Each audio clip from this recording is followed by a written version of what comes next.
오늘 시편 8편의 말씀은 너무나도 아름다운 그러한 시편입니다. 제가 시골 교회에서 자라다 보니까 복음성가를 어렸을 때 들어보지 못했었습니다. 근데 제가 가장 처음에 들었던 그 복음성가가 바로 이 시편 8편의 말씀입니다. 어느 날 이 시편 8편의 말씀을 집회를 가갖고 처음으로 들었는데 너무 아름다운 거예요. 멜로디도 너무 아름답고 가사도 너무 아름답고 여호와 우리 주여 주의 이름이 온 땅에 하는 그 박정호 씨를 통하여서 불려졌던 그 찬양, 얼마나 이 시편의 말씀 우리가 묵상해 보게 되면 이 새벽에 참 아름답고 즐겁지 않습니까? 이 시편은 찬양으로뿐만 아니라, 우리가 부르는 그 찬양으로뿐만 아니라 그 말씀의 내용으로도 참 우리에게 은혜가 되어지는 그러한 시편입니다. 먼저 이 시편은 하나님의 창조하심을 찬양하며, 또한 하나님이 그가 창조하신 피조물 가운데 사람에게 베풀어 주신 그 놀라운 은혜와 특권이 무엇인가를 우리에게 알려주시는 말씀이 바로 이 시편의 말씀입니다. 오늘 시편 8편의 말씀은 인상적으로 시작하고 인상적으로 끝납니다.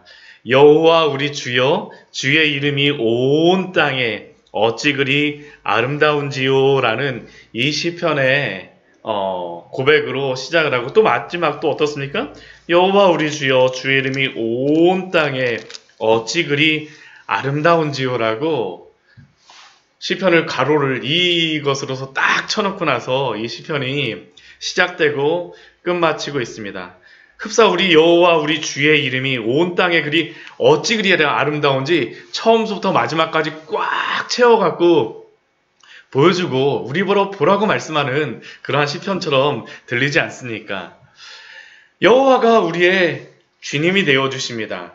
여호와라고 하는 이 하나님의 이름, 이 거룩하신 이름은 우리가 출애굽기 3장에서 나는 스스로 있는 자니라 라고 하는 하나님이 우리에게 알려주신 그 놀라운 이름입니다. 스스로 계신 하나님은 이 세상 모든 만물을 창조하셨습니다. 그렇기에 그 하나님은 온 땅 가운데에 우리의 주님이 되어주십니다. 여호와 우리 주여, 당신이 우리의 주님이십니다. 주의 이름이 온 땅에 어찌 그리 아름다우십니까? 그리고 그 아름다우심이, 그 영광이 하늘을, 온 땅뿐만 아니라 하늘을 가득히 덮었다라고 오늘 시편의 말씀은 우리에게 분명히 말씀합니다. 이 영광, 하나님의 영광, 하나님의 창조하심 속에 드러나 있는 이 영광. 그렇다면 이 하나님이 당신의 영광을 나타내시는 그 방법은 무엇입니까? 어떻게 하나님께서는 그 영광을 드러내십니까? 저는 2절 말씀이 저한테 가장 그 은혜가 되어지는 말씀 중에 한 가지입니다. 주의 대적으로 말미암아 어린아이와 젖먹이의 입을 통하여서 권능을 세우시며, 놀랍게도 하나님께서 당신의 영광을 나타내시는 그 도구는 어린아이들과 젖먹이들입니다. 여기서 어린아이들과 젖먹이들은 다른 존재들이 아니죠. 너무나 연약하고 부족한 자들이라는 겁니다. 어린아이와 젖먹이가 무슨 힘이 있겠습니까? 그런데 그럼에도 불구하고 그 어린아이와 젖먹이의 입을 통하여서 어떻게 합니까? 주님의 대적들의 입을 잠잠케 하시고 원수들과 보복자들을 잠잠케 하시고, 어린아이와 젖먹이들을 사용하시는 것은 다른 이유가 아니죠.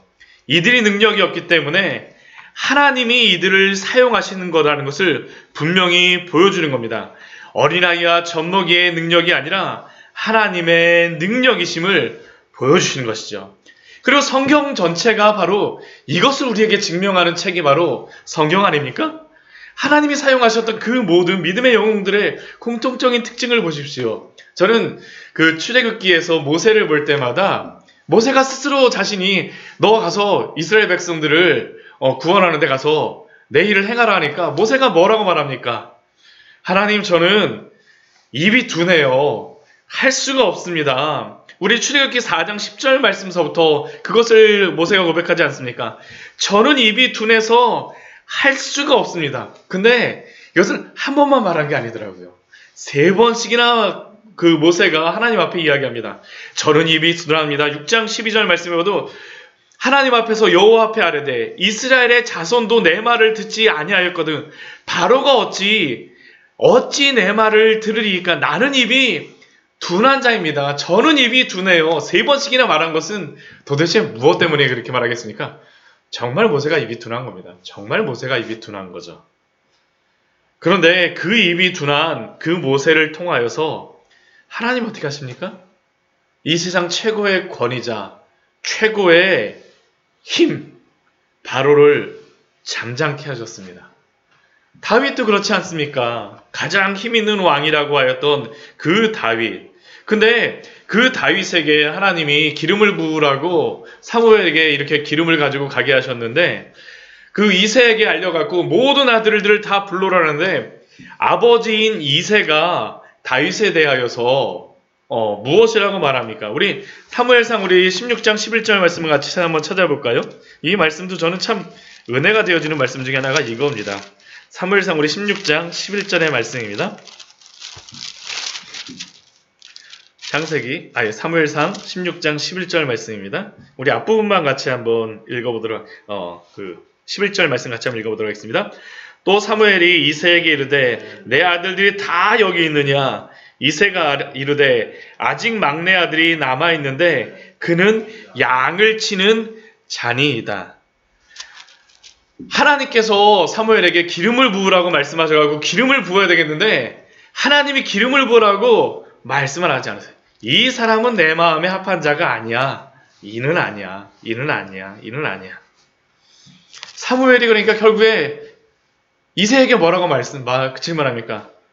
또 다른 아들이 이게 아들의 전부냐? 이새가 말하는 게 그 답변이 무엇입니까? 사실 아들이 하나가 있는데 막내 아들이 남았는데 그는 양을 지키는 자니이다. 다윗의 아버지인 이새가 보기에도 다윗은 양 지킬 정도밖에 그 정도 능력밖에 되지 않는다라고 고백하는 것이죠. 그런데 하나님은 다윗을 어떻게 사용하십니까? 왕으로 세워서 그 주변 모든 나라들을 다 잠잠케 하시지 않으십니까? 하나님의 능력이 드러나는 것이죠. 우리는 다윗에게 집중하지만 그렇지 않습니다. 하나님의 능력을 드러내기 위해서 다윗을 사용하신 것입니다.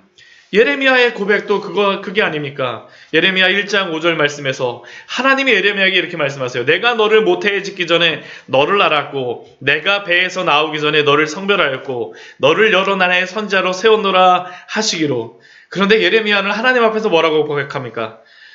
이르되 슬프도소이다. 주 여호와여 보소서 제발 나를 한번 보십시오. 나는 아이라 말할 줄을 알지 못하나이다. 하나님께서 택하셨다라고 말씀하시는데 하나님의 말씀을 듣고도 나는 택할 만한 자가 아니라는 것이 예레미야의 고백입니다. 이건 그냥 겸손함에서 나오는 게 아니라 정말 그렇다라는 겁니다. 정말 그래요. 그런데 하나님께서 어떻게 하십니까? 그 시대 가운데 예레미야를 사용하시지 않으십니까? 예수님의 제자들도 그렇지 않습니까? 12명의 그 모든 제자들 하나님의 복음을 전하기 위하여서 제자를 보이시는 게 아니라 하나님의 능력을 보이십니다. 하나님이 어떠한 분이신가를 우리에게 보이시죠. 주의 대적으로 말미암아 어린아이들과 젖먹이들의 입으로 말미암아 권능을 세우시며 우리의 인생을 돌아보아도 이 고백을 하지 않습니까? 부족함에도 불구하고 연약함에도 불구하고 하나님이 세우시면 하나님이 사용하시는 거죠. 하나님이 잠잠케 하시는 일들이 우리의 가운데에서 또한 하나님이 사용하시기에 겸손한 자로 또한 우리가 드려야 될 건 다른 게 아니라 많은 능력이 아니라 하나님 앞에 겸손한 자로 하나님 앞에 나아가기를 소원합니다. 이게 바로 하나님이 사용하시는 그러한 사람들입니다. 왜냐하면 하나님의 영광을 드러내시기 위하였습니다. 그렇다면 이 하나님이 사용하시는 사람들, 연약한 사람들, 근데 우리가 우리 스스로를 볼 때에는 어떻습니까? 부족하게 보입니다. 오늘 3절 말씀을 보게 되면 3절 4절 말씀을 보게 되면 그것을 우리에게 말씀하여 줍니다. 주의 손가락으로 만드신 주의 하늘과 주께서 베풀어 주신 달과 별들을 내가 보오니 사람이 무엇이기에 주께서 그를 생각하시며 인자가 무엇이기에 주께서 그를 돌보시나이까. 하나님이 만드신 이 모든 자연 만물을 보게 되고 우리를 보게 되면 그 웅장함에 압도될 때가 있지 않습니까? 사람이라고 하는 그 존재가 너무나도 초라하고 볼품없게 보일 때가 있습니다. 그래서 인류는 해와 달과 별과 같은 그러한 피조물들을 또한 자연 만물에 압도되어서 우상으로 섬기기도 하지 않습니까? 그런데 하나님을 아는 시인은 틀립니다. 사람이 무엇이기에 주께서 그를 생각하시며 인재가 무엇이기에 주께서 그를 돌보시나이까. 그럼에도 불구하고 사람을 사용하시고 하나님의 성도를 돌보시고 귀히 여기시는 그 이유가 무엇입니까? 하나님의 형상으로 창조하셨다라는 것이죠. 우리 때문이 아닙니다. 우리 창세기 1장 26절 말씀에서 하나님이 사람을 만드실 때 뭐라고 말씀하십니까? 우리의 형상을 따라 우리의 모양대로 사람을 만들고 하나님이 사람을 이 모든 창조 만물보다 귀히 여기시고 소중히 여기시기 때문에 인간의 존엄의 가치는 인간 스스로에게서 나오는 것이 아니라 그것은 하나님의 형상으로 만드신 그 창조로부터 나온다라는 것이 성경이 바로 우리에게 말씀하여 주는 것이죠. 이것이 바로 인간의 존엄과 가치의 근본입니다. 아무리 과학이 발달하였다고 하면서 질환으로 인간의 존재의 의미를 찾으려고 하는 사람들은 인간의 존엄성에 대하여 그 가치에 대하여 제대로 된 결론을 내릴 수가 없습니다. 그들 안에는 하나님을 부인하며 그러다 보니 사람의 온전한 가치와 그 존엄성을 찾을 수가 없기 때문이죠. 그래서 그들은 피조물과 다르지 않은 그 인간의 그 모습 가운데에 올바른 판단을 할 수가 없습니다. 아무리 인간을 존중하려해도 존중할 수가 없죠.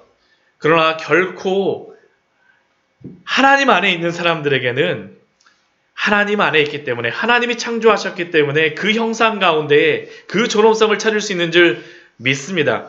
오늘 그 5절 말씀이 바로 그 말씀입니다. 그를 하나님보다 조금 못하게 하시고 영화와 존귀로 관을 씌우셨나이다.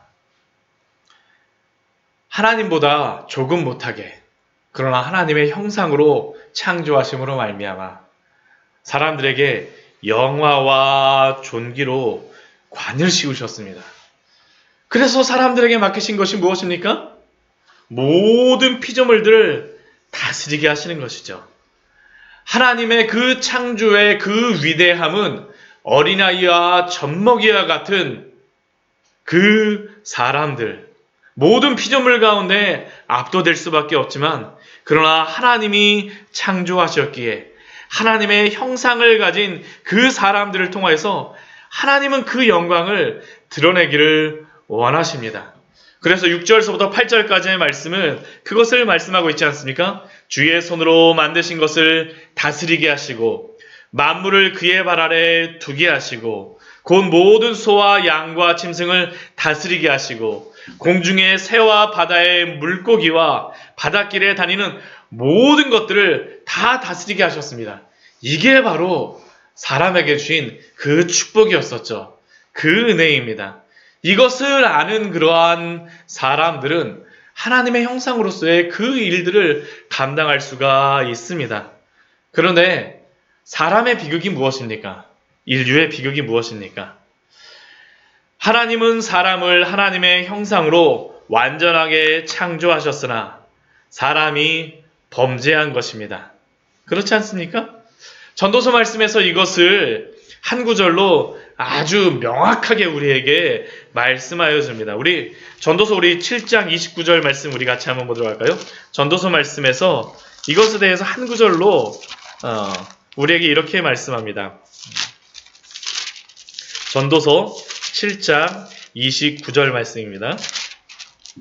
전도서 7장 29절의 말씀입니다. 같이 읽도록 하겠습니다.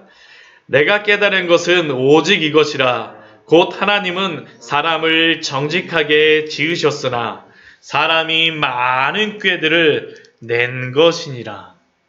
하나님이 사람으로 하나님의 형상을 가지고 창조하시고 완전하게 만드셨으나 정직하게 지으셨으나 사람의 비극은 많은 꾀들을 내어서 범죄한 것이 아닙니까? 그런데 그럼에도 불구하고 하나님이 범죄한 인간, 하나님의 형상을 잃어버린 이 인간을, 사람을 어떻게 사용하십니까? 고쳐서 사용하시죠. 고쳐서 사용하시는 겁니다. 성경에서 말씀하시는 것이 하나님께 성경을 통하여서 우리에게 말씀하여 주시는 그 말씀이 그 말씀 아닙니까? 오늘 시편의 우리 말씀은 하나님의 창조와 또한 하나님의 형상으로 만들어진 그 영광이 무엇인가, 사람에게 주신 그 영광이 무엇인가를 우리에게 말씀하여 주지만 오늘 시편 우리 8편의 말씀이 신약에서도 인용이 되어 있습니다. 인용이 되어 있어요. 근데 이게 사람을 그 대상으로 한 것이 아니라 조금 다른 존재에게 이 시편 8편의 말씀을 적용을 하고 있습니다. 우리 같이 한번 보도록 할까요? 우리 히브리서 우리 2장 말씀을 같이 한번 보도록 하겠습니다. 히브리서 2장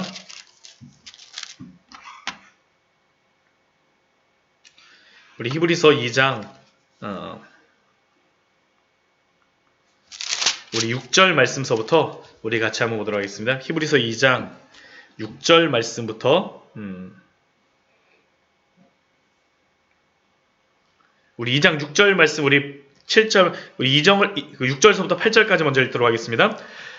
그러나 누군가가 어디에서 증언하여 이르되 사람이 무엇이기에 주께서 그를 생각하시며 인자가 무엇이기에 주께서 그를 돌보시나이까. 그를 잠시 동안 천사보다 못하게 하시며 영광과 존귀로 관을 씌우시며 만물을 그 발 아래 복종하게 하셨느니라 하였으니 만물로 그에게 복종하게 하셨은즉 복종하지 않은 것이 하나도 없어야 하겠으나 지금 우리가 만물이 아직 그에게 복종하고 있는 것을 보지 못하고, 그런데 이렇게 인간이 범죄함으로 말미암아 이러한 일들이 벌어졌었으나 복종하지 못하고 있는 것을 보지 못하였으니 어떤 일이 벌어집니까?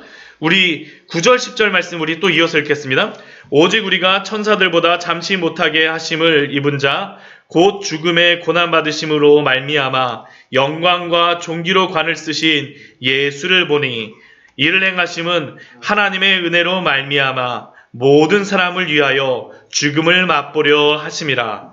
그러므로 만물이 그를 위하고 또한 그로 말미암은 이가 많은 아들들을 이끌어 영광에 들어가게 하는 일에 그들의 구원의 창시자를 구원을 통하여 온전하게 하심이 합당하도다.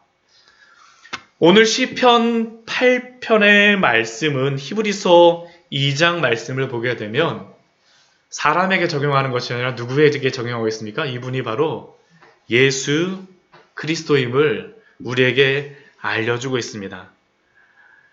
하나님이 사람을 하나님의 형상으로 창조하셨으나 범죄함으로 그 형상을 잃어버렸을 때 하나님은 또 다른 아담이신 예수 그리스도를 이 땅에 보내셔서 하나님의 그 영광을 다 내려놓으시고 천사보다도 못하게 보이시는 사람의 모습으로 이 땅에 오셔서 우리를 구원하여 주셨습니다. 하나님이신 그분이, 성자 예수님이 이 땅에 사람의 모습으로 오셔서 당신의 목숨값으로 우리를 구원하여 주심으로 우리로 하나님의 그 구원의 은혜를 누리게 하셨습니다. 그리고 이것은 구원받은 성도를 태초에 하나님의 창조하셨던 그 형상보다 더 아름다운 회복된 형상으로 재창조하셨음을 우리에게 알려주고 있는 것입니다. 우리는 시편 8편의 이 찬양이 우리에게 주시는 찬양이나 이대로 할 수 없었죠. 그러나 누구를 통하여서 다시 이러한 일들을 감당하게 하셨습니까? 예수 그리스도를 통하였습니다. 예수 그리스도를 통하여서. 그래서 다시 우리로 하여금 어린아이와 젖먹이의 입으로 말미암아 원수와 보수자로 잠잠케 하시는 줄 믿습니다. 오직 하나님의 성도들만이 누릴 수 있는 그 은혜죠. 그 은혜입니다. 그 은혜입니다. 오늘 시편 8편의 말씀, 그래서 우리는 이렇게 마무리할 수밖에 없습니다. 여호와 우리 주여, 주의 이름이 온 땅에 어찌 그리 아름다운지요.